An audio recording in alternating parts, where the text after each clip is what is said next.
জম্বুদ্বীপ। এটাই হচ্ছে জম্বুদ্বীপ। দ্বীপটার আয়তন হচ্ছে 19,000 হেক্টর। 1 হেক্টর জমি সমান 7.5 বিঘে জায়গা। অর্থাৎ বিশাল এই দ্বীপ পুরোটাই বঙ্গোপসাগরের ওপরে অবস্থিত। এই দ্বীপে একটা সময় ওঠা নামা কারবার বসতি সবই ছিল। এখন কেন সরকার নোম্যান্স ল্যান্ড মানে করে দিয়েছে, কি কি কারণ দর্শিয়েছে, ওদেরকে কোথায় কোথায় পুনর্বাসন করেছে সব বলছি। খিদিরপুর থেকে যেসব জাহাজগুলো আসে সেটা হচ্ছে ওই জম্বুদ্বীপের অপোজিট সাইড দিয়ে চলাচল করে। এই সাইড দিয়ে চলতে পারে না, জল কম করে। আর ওই যে ম্যানগ্রোভ গাছগুলো দেখছেন না, ওগুলো কোনো এক প্রকার গাছ নিয়ে ম্যানগ্রোভ গাছ হয় না। এর মধ্যে আছে গেঁয়ু, পানি, গোরান, কেয়া, কেওড়া, কেতাল, বকরা, সুন্দরী, এই প্রকার গাছগুলো নিয়ে হয় ম্যানগ্রোভ গাছ। এর হচ্ছে প্রচন্ড মাটি ধরে রাখার ক্ষমতা। এই কারণেই মাটিটাকে ধরে রাখে। এর দু রকমের মূল আছে, একটা ঠেস মূল, একটা শ্বাস মূল। আর এই মাটি ধরে রাখে বলেই সুন্দরবনের যত বদ্বীপগুলো আছে সব কিন্তু ম্যানগ্রোভ গাছের কারণেই আছে, নাহলে কবে সমুদ্রের তলাতে তলিয়ে যেত। 2008 সাল, তার আগে 30 থেকে 35 বছর 120টা আদিবাসী মানুষ ছিল এই জম্বুদ্বীপে বসবাস করত, এবং 1 থেকে 1.5 লাখ লোক শুটকি মাছের ব্যবসাটা এই জম্বুদ্বীপে করতেন। বিশেষ করে যারা শুটকি মাছের ব্যবসাটা করতেন ক্ষতিটা করেছে ওনারা। কিরকম না, শুটকি মাছের ব্যবসা করতে গেলে প্রচুর জায়গার প্রয়োজন। একটুখানি জায়গাতে শুটকি মাছ পায় না, ওদেরকে খামার তৈরি করতে হয়। এই খামার তৈরি করতে গিয়ে ওরা কি করতেন, প্রত্যেক বছর এইভাবে ম্যানগ্রোভ গাছ কেটে ফেলে দিয়ে বিশাল আকারে সি বিচ তৈরি করেছে। এই যে জল নেমে গেলে এটা পুরোটাই ডাঙা হয়ে যাবে। বকখালির কত বড় সি বিচ, এই জল নেমে গেলে বিশাল বড় সি বিচ। কিন্তু এগুলো সি বিচ ছিল না, সবই জঙ্গল ছিল। ওরা ওই খামার তৈরি করতে গিয়ে প্রত্যেক বছর এভাবে ম্যানগ্রোভ গাছ কেটে ফেলে দিয়ে বিশাল আকারে সি বিচ তৈরি করেছে।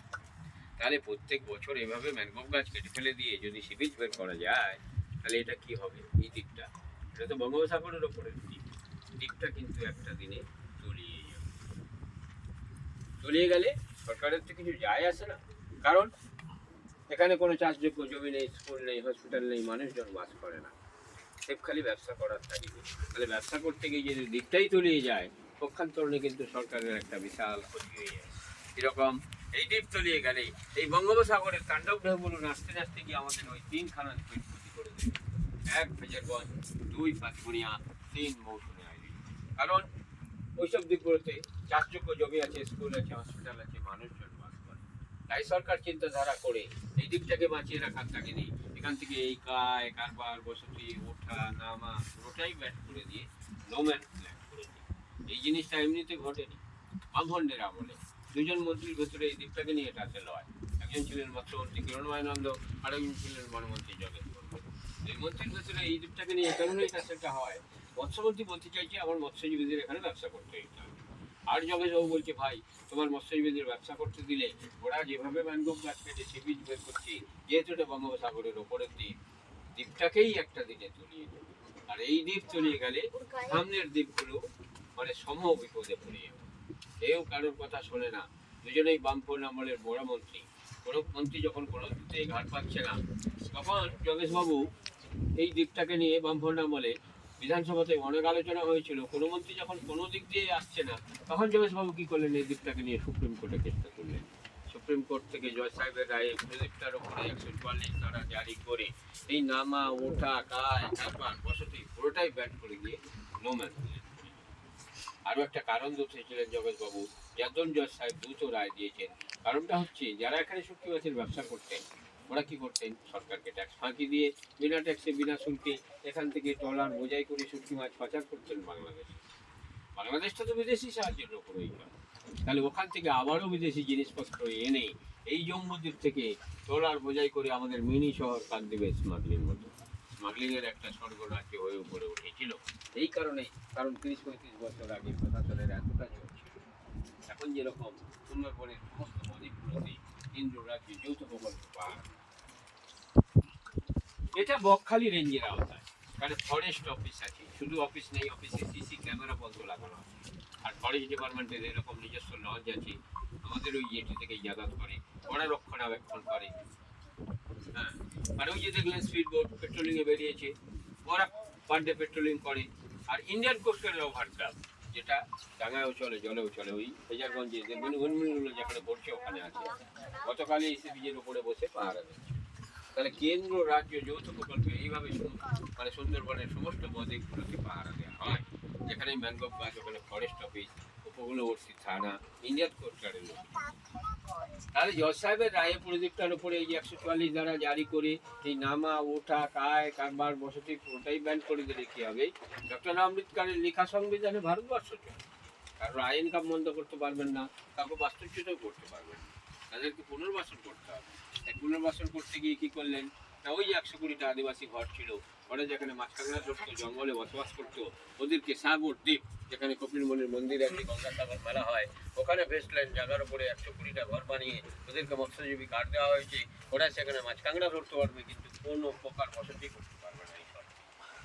আর এই যে 1 থেকে 1.5 লাখ লোক যারা এখানে শুটকি মাছের ব্যবসাটা করতেন, এতটাই অপকর্ম করতেন, ম্যানগ্রোভ গাছ কাটতেন, সি বিচ বেট করতেন, স্মাগলিং করতেন, ওদেরকে ওই যে ফেজারগঞ্জ কার্গিল সি বিচ দেখালাম, ওই 1 থেকে 1.5 লাখ লোককে ওখানেই পুনর্বাসন দেওয়া হয়েছে।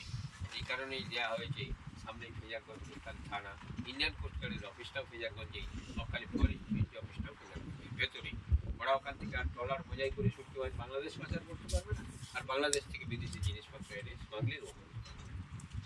তাহলে প্রথম পয়েন্টটাই আপনাদের বললাম যে এই দ্বীপের আয়তন কত, এখানে কেন ওঠা নামা কারবার বসতি পুরোটাই বন্ধ, এদেরকে কোথায় কোথায় পুনর্বাসন করবে।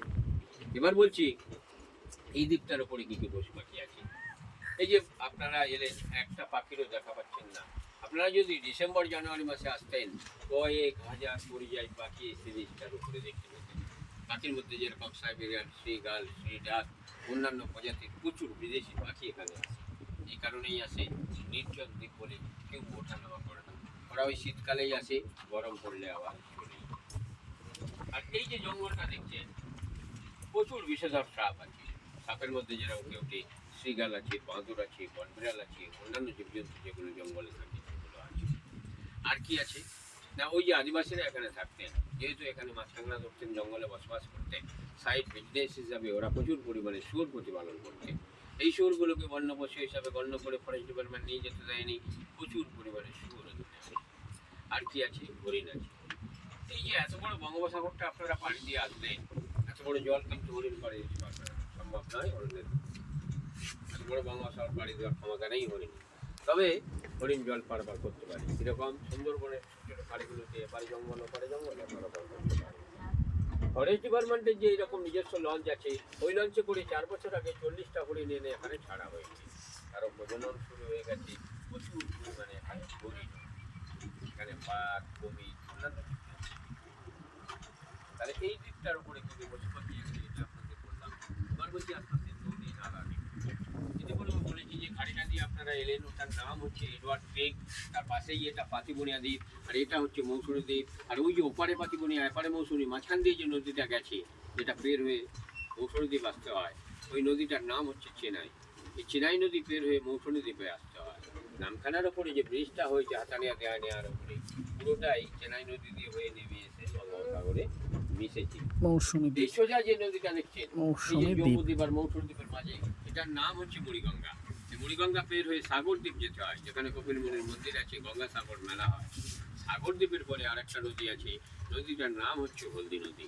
আপনি কলকাতা থেকে ডায়মন্ড পর্যন্ত হুগলি নদী, ডায়মন্ড থেকে হলদি নদী নাম নিয়ে পূর্ব মেদিনীপুর আর সাগর দ্বীপের মাঝখান দিয়ে এসে বঙ্গোপসাগরে মিশেছে।